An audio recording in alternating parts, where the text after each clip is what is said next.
우리들은 기독교의 핵심적인 가치인 이신칭의의 교리에 관하여 지난 시간에 이어서 오늘도 함께 생각을 하고 있습니다. 사도 바울이 이신칭의의 교리를 우리에게 말씀할 때에 그 배경을 우리가 잠시 다시 생각을 해보면, 유대에서 안디옥으로 내려온 유대인들이 그곳에 살고 있는 이방인들에게 할례를 강요하기 시작을 했습니다.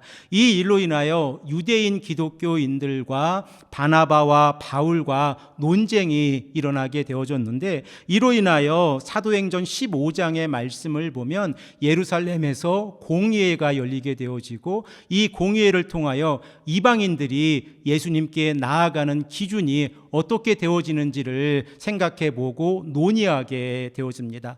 예루살렘 안에는 세 부류의 유대인들이 있었다는 것을 우리가 생각을 해 볼 수 있습니다. 첫 번째 그룹의 유대인들은 예수님의 친동생인 야고보를 중심으로 하여서 언약적 율법주의를 주장하고 있는 사람들이었습니다.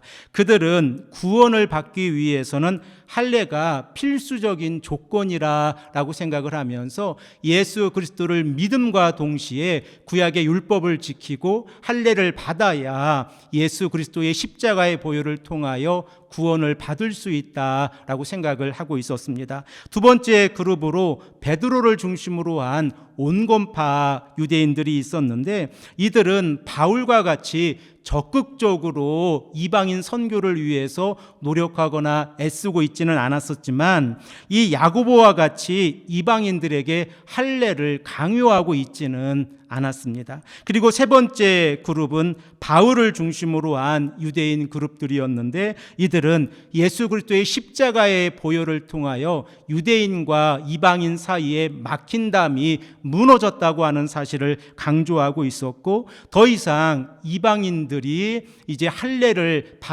받지 않아도 예수 그리스도의 십자가의 보혈을 통하여 하나님께 나아갈 수 있다라고 하는 사실을 강조하고 있었습니다.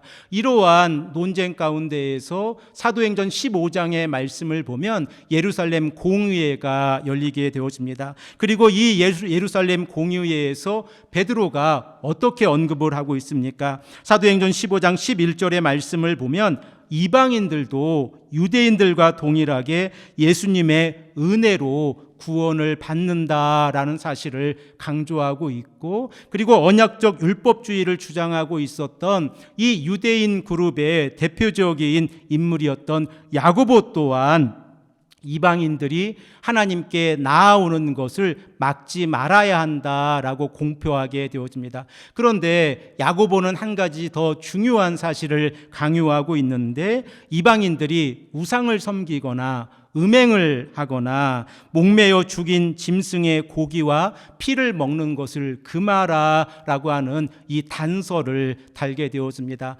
이렇게 사도행전 15장의 말씀에서 예루살렘의 공의회가 있고 난 이후에 베드로가 안디옥에 방문을 하게 되어집니다. 그리고 그곳에서 유대인 기독교 그룹과 그리고 바나바 그리고 이방인 기독교인들과 함께 식탁의 교제를 나누게 되어집니다. 함께 식사를 나누고 있었을 때에 어떠한 일이 일어났습니까? 우리가 너무나 잘 알고 있는 것처럼 야고보가 사람들을 이 안디옥에 보내게 되어졌는데, 바로 이 소식을 전해 듣게 되었습니다. 그러자 베드로가 그 식탁의 자리에서 일어나서 도망쳐 버렸습니다. 이 일로 인하여 그곳에서 함께 식탁 교제를 나누고 있었던 유대인 기독교인들도 도망치게 되어졌고, 그리고 안디옥에서 목회를 하고 있었던 바나바조차 그 자리를 떠나게 되어집니다. 이 일로 인하여 바울은 심히 화가 났습니다. 그래서 갈라디아서 2장 14절의 말씀을 보면 베드로를 향하여 복음의 진리를 따르지 않는 행동을 하고 있다라고 책망을 하고 있습니다. 바울이 베드로의 모습을 책망하고 있었을 때에 베드로는 예수 그리스도의 십자가의 보혈을 통하여 더 이상 유대인과 이방인의 장벽이 무너졌다고 하는 사실을 받아들이고 있었지만, 베드로는 외식하는 모습을 보여주고 있었고 상황주의적인 입장에서 예수 그리스도의 복음을 받아들이고 있었다는 것을 보여주고 있었습니다. 그러므로 바울은 베드로를 향하여 심히 책망을 하면서 오늘 본문 말씀 15절, 16절의 말씀을 통하여 이신칭의의 교리를 우리에게 말씀을 하고 있습니다. 먼저 15절의 말씀을 우리가 다시 한번 읽겠습니다. 우리는 본래 유대인이요 이방제인이 아니로되. 이렇게 바울이 이 자신들의 처해져 있는 상황을 정확하게 언급하고 있는 이유를 우리가 생각을 해보면 유대인이라고 하는 이 그룹의 특징들이 있기 때문에 그렇습니다. 유대인들은 태어날 때부터 하나님의 특권을 가지고 있는 사람들이라 생각을 하고 있었습니다. 그래서 그들은 하나님 앞에서 거룩한 백성이고 그리고 제사장의 나라라고 하는 것을 자신들의 신앙 가운데에서 고백하고 있었고 할례를 받은 백성으로서 하나님께 직접적으로 나아갈 수 있다라고 생각을 하고 있었습니다. 그러나 이와 반대로 이방인들은 어떠한 상황에 놓여 있었습니까? 그들은 죄인으로 태어났습니다. 그러므로 하나님께 나아가는데 어려움을 가지고 있었습니다. 그러므로 바울이 이렇게 15절의 말씀을 통하여 자신들은 유대인들이고 그리고 이방인들은 죄인이라고 강조하고 있었을 때에 바울이 강조하는 것이 유대인들은 거룩한 백성들이고 이방인들은 죄인이라고 하는 것을 강조하고 있는 것입니까? 아니면 예수 그리스도의 십자가의 보혈을 통하여 둘 다 모두 죄인의 그룹에 속해 있었는데 그 은혜를 얻었다고 하는 것을 강조하고 있는 것입니까? 사도 바울이 로마서 3장 9절에서 언급하고 있는 내용을 우리가 생각을 해보면 유대인이나 헬라인이나 다 죄 아래 있다고 하는 것을 선포하고 있습니다. 그러므로 이 땅을 살아가는 모든 사람들은 죄인입니다. 그리고 이 죄 가운데 살아가는 모든 사람들이 예수 그리스도의 십자가의 보혈을 통하지 아니하면 구원을 받을 수 없다고 하는 사실을 우리가 다시 한번 깨닫게 되어집니다. 그러므로 바울이 16절의 말씀을 통하여 우리에게 이신칭의의 교리를 강조하고 있는데 특별히 16절의 말씀의 개역 개정 성경을 보면 헬라어에서 접속사 벗이라고 하는 이 단어를 생략해서 번역을 하고 있는데 그 의미를 살려서 우리가 이 16절의 말씀을 읽겠습니다. 우리 다 함께 16절 그러나라로 시작을 해서 이 말씀을 읽겠습니다. 그러나 사람이 의롭게 되는 것은 율법의 행위로 말미암이 아니요 오직 예수 그리스도를 믿음으로 말미암은 줄 알므로 우리도 그리스도 예수를 믿나니 이는 우리가 율법의 행위로서가 아니고 그리스도를 믿음으로써 의롭다함을 얻으려 함이라. 율법의 행위로서는 의롭다함을 얻을 육체가 없느니라. 아멘. 본문 16절의 말씀에서 사도 바울이 강조하고 있는 내용이 무엇입니까? 사람이 하나님 앞에서 의롭다함을 받을 수 있는 기준이 무엇인가라고 하는 사실을 강조하고 있는데 그 첫 번째 방법으로 유대인들이 생각하고 있는 방법을 제시하고 있고 그리고 두 번째 방법으로 바울이 제시하고 있는 방법을 우리에게 말씀하고 있습니다. 그 첫 번째 방법은 율법의 행위를 통하여 의롭다함을 받을 수 있다라고 생각을 하고 있었습니다. 당시 유대인 기독교인들은 회당에서 떨어져 나와서 교회 공동체를 이루고 있었지만 자신들이 가지고 있는 전통을 버리지는 못하고 있었습니다. 그러므로 그들은 자신들의 문화 가운데에서 할례를 행하고 있었고 이방인들과 식탁 교제를 나누는 것을 받아들이지 아니하고 있었고 자신들의 그룹을 첫 번째 그룹으로 생각을 하면서 이방인들을 죄인의 그룹으로 생각을 하고 있었습니다. 이러한 입장에서 생각을 해보면 유대인들의 시각에서 이방인들을 바라보면 비록 이방인들이 예수 그리스도의 십자가의 보혈을 통하여 죄 용서함을 받았지만 그들은 할례를 받지 아니하였고 율법을 지키지 아니하는 죄인의 그룹에 여전히 속해 있다라고 생각을 하고 있었습니다. 그러므로 하나님의 말씀을 증거하고 있는 바울이 강조하고 있는 내용이 무엇입니까? 우리가 이 땅을 살아가면서 의롭게 되어지는 것은 율법의 행위, 곧 구약적인 전통을 통하여 우리가 의롭게 되어지는 것이 아니라 예수 그리스도의 십자가의 보혈을 통해서만 우리가 의롭게 되어진다고 하는 사실을 강조하고 있습니다.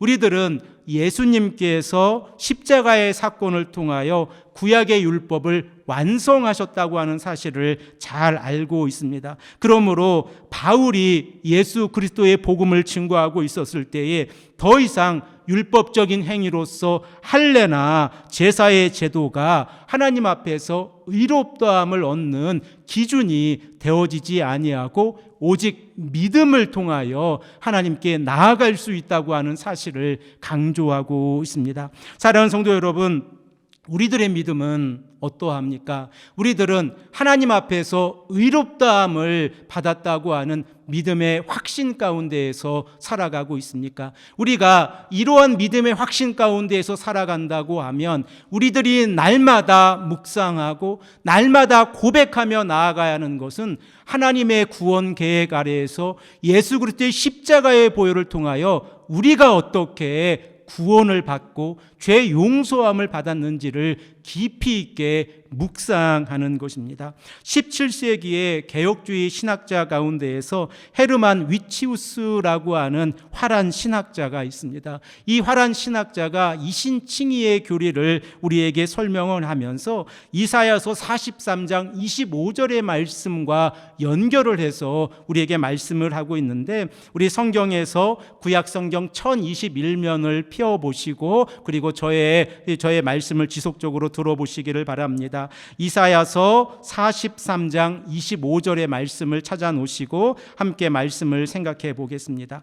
이사야서 43장의 말씀을 보면 하나님께서 이스라엘의 백성들에게 새 일을 행하시겠다라고 약속하고 계십니다. 특별히 43장 19절의 말씀을 보면 우리 모두가 너무나도 좋아하고 암송하고 있는 성경 말씀이 기록되어져 있는데, 보라 내가 새 일을 행하리니 이제 나타낼 것이라 너희가 그것을 알지 못하겠느냐. 반드시 내가 광야의 길을 사막에 강을 내리니 라고 말씀을 하고 있습니다. 그런데 이스라엘의 백성들의 모습을 보면 이러한 은혜를 받을 준비가 전혀 되어 있지 않습니다. 이스라엘의 백성들은 지속적으로 하나님 앞에서 죄악의 모습 가운데 살아가고 있으면서 자신들이 하나님 앞에서 예배드리고 있으니 우리에게 은혜를 허락해 주십시오 라고 간구만 하고 있습니다. 성회로 모여서 하나님을 예배하고 있는데 성회가 끝나면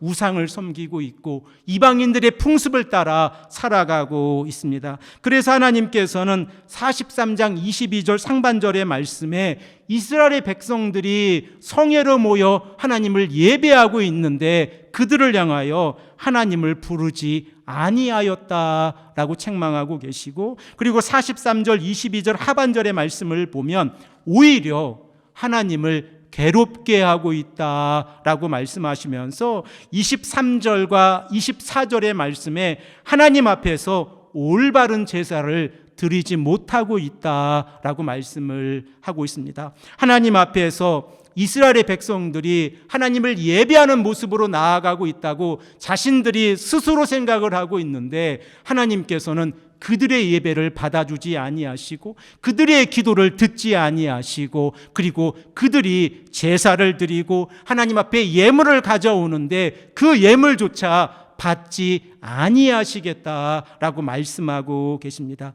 이러한 상황 가운데에서 아무도 희망을 얘기할 수 없고 아무도 하나님의 은혜를 언급할 수 없는 이런 상황 가운데에서 43장 25절의 말씀에 하나님의 은혜를 우리에게 말씀합니다. 우리 다 함께 이 말씀을 읽겠습니다.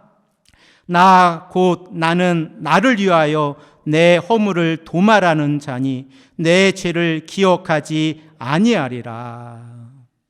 사랑하는 성도 여러분, 만일 우리가 죄 가운데서 살아가고 있었을 때에 지속적으로 회개하지 아니하고 하나님의 말씀에 순종하지 아니하면 우리들의 결말은 어떻게 되어집니까? 우리들은 하나님 앞에서 심판을 받게 되어지고 그 심판의 결과 영원한 형벌에 이르게 되어진다는 사실을 잘 알고 있습니다. 그러나 하나님께서 우리의 죄를 덮어주신다고 하면 이것은 전적인 하나님의 은혜이지 않습니까? 우리가 어떠한 모습으로 이미 살아왔다고 할지라도 이 시점을 기준으로 해서 예수 그리스도의 십자가의 보혈을 믿음으로 고백하며 나아갈 때에 하나님께서 우리의 죄를 예수 그리스도의 십자가의 보혈로 덮어주시고 더 이상 우리의 죄를 묻지 아니하신다고 하면 이것은 전적인 하나님의 은혜입니다. 그래서 헤르만 위치우스는 이 이신칭의의 교리를 우리에게 설명하면서 이러한 표현으로 이신칭의가 어떻게 우리에게 다가오는지를 설명합니다. 죄인을 값없이 의롭다 해주시는 이신칭의의 교리처럼 하나님의 선하심, 공의, 지혜, 은혜가 나타나 하나님께 영광을 돌리게 하는 것이 없습니다 라고 우리에게 이야기를 합니다. 우리가 하나님의 은혜를 경험하지 못하고 있다고 하면 예수 그리스도의 십자가의 보혈을 통하여 우리의 죄를 고백하며 나아가고 하나님 앞에서 믿음으로 의롭게 되어졌다고 하는 사실을 우리가 고백하며 나아갈 때 바로 그 순간 우리들은 하나님의 선하심과 하나님의 공의와 하나님의 지혜와 하나님의 은혜를 경험하게 되어집니다. 그 은혜 가운데에서 살아갈 때에 성도들은 이 땅을 살아가면서 하나님의 사랑이 끝이 없다라고 하는 사실을 고백하게 되어지고 죄인을 의롭게 해주시는 하나님의 은혜로 말미암아 이 땅을 살아가는 성도의 삶의 태도와 기준과 가치관이 다르게 변화되어진다는 사실을 깨닫게 되어집니다. 우리가 이렇게 예수 그리스도의 십자가의 사건과 부활의 사건에 집중하여서 죄의 용서함과 의로움을 얻게 되어졌을 때에 성도가 하나님 앞에서 느끼는 것은 겸손입니다. 오직 겸손한 모습으로 하나님의 은혜를 경험하게 되어지고 영원까지 하나님을 찬송하게 되어지고 하나님 앞에서 그 사랑을 경험한 자로서 하나님 앞에서 자신을 불의의 도구로 악에게 내어주는 것이 아니라 의의 도구로 하나님 앞에 내어줘서 거룩함에 이루게 되어지고 그 거룩함 가운데에서 살아가는 성도들의 삶 가운데에서 하나님의 은혜를 경험하게 되어집니다. 결과적으로 이신칭의의 이 은혜를 경험하는 성도들은 하나님 앞에서 빚진 자의 삶을 살아가게 되어집니다. 그리고 이 빚진 자의 삶을 살아갈 때에 믿음이란 예수 그리스도를 통한 하나님의 주권적인 구원의 계획에 우리들의 죄된 성품과 연약함을 내어주는 것이고 하나님을 전적으로 신뢰하고 의지하는 것입니다. 이렇게 하나님 앞에서 우리의 연약함을 내어주고 하나님을 신뢰하고 의지하며 나아갈 때에 빚진 자의 삶, 성도의 삶은 다르게 변화되어진다고 하는 사실을 깨닫게 되어집니다. 이 시간에 우리 다 함께 로마서 8장 12절에서 14절의 말씀을 읽겠습니다. 신약성경 249면에 있습니다.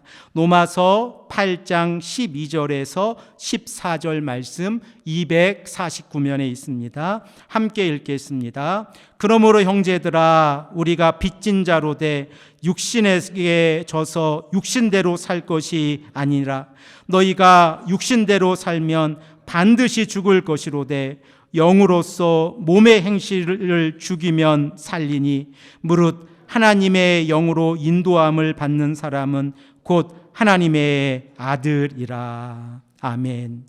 사랑하는 성도 여러분, 우리들은 죄악 가운데에서 살아가고 있지는 않습니까? 이 죄악 가운데 살아가는 성도의 삶이 하나님 앞에서 빚진 자의 삶이라는 것을 깨달았을 때에 우리들은 우리가 원하는 육신의 이 욕구에 따라서 살아가는 것이 아니라 하나님의 영이 우리와 함께 하시는 성령의 인도하심을 따라 살아가야 합니다. 그러므로 성도가 하루하루 하나님의 말씀을 가까이 하고 거룩함에 이르게 되어지는 것은 하나님의 영이 우리의 삶을 주관하게 하시고 그 하나님의 영의 인도하심을 따라 우리가 말씀에 순종함으로 거룩함에 이르고 그리고 영원한 생명을 바라보게 하는 삶입니다. 이러한 삶은 결과적으로 우리들의 삶이 말씀 앞에서 살아가는 삶이므로 경건한 삶을 살아가게 되어지고 그리고 믿음을 의지하는 삶 그리고 예수 그리스도의 십자가의 이 사랑을 의지하는 삶으로 이 땅에서 올바른 하나님의 자녀로서의 삶을 살아가게 되어집니다. 이러한 삶을 살아갈 때에 하나님께서 로마서 8장 14절의 말씀을 통하여 우리에게 어떻게 말씀하십니까? 무릇 하나님의 영으로 인도함을 받는 사람은 곧 하나님의 아들이라 라고 말씀하고 계시지 않습니까? 바로 저와 여러분들이 하나님의 자녀입니다. 그리고 이 말씀을 의지하며 이번 한 주간 우리가 믿음으로 이 땅을 이겨내고 오직 예수 그리스도의 사랑을 증거하고 하나님의 말씀에 순종하는 귀하고 복된 성도님들이 되시기를 간절히 축복합니다. 함께 기도드리겠습니다.